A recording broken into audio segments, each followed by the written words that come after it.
Good morning guys, this is the 17th day nga pala ng ating pagluluto farming sa Durabox. Ayan po, makikita nyo, mukha lang po maliliit yan pero nasa 3.5 or 4 na yan actually. May nakatalon dyan, sinukat ko. Kahit may net yan, ewan ko bakit nakatalon pa rin sila palabas. Hindi siguro kasi nakapatong lang yan, hindi maigpit. Nakatalon, lalakas tumalon yan, lalo pag gabi. Maririnig mo talaga kahit may filter, may ganyan, na tubig kalakas. Ayan, malalakas yan. So ayan, siguro nasa 40-50 pieces yan yung mga napag-iwanan ng height.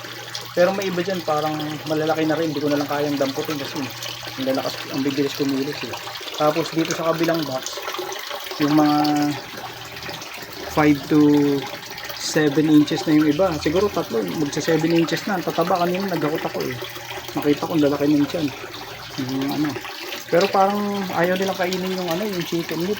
Tignan nyo to guys. Ayan yan din yung halos dami nung pinakain ko sa kanila kahapon. Pag uwi ko kanina umaga, yan pa rin yan. So parang hindi naman nila kinain. Ininit ko lang yan ng konti. So yun lang, update muna guys. So parang hindi sila mahilig sa ganito pa. Siguro papakain ko muna sila ng feeds. So update ko kay Sunod the Vlog. Thank you for watching guys. Bye bye muna.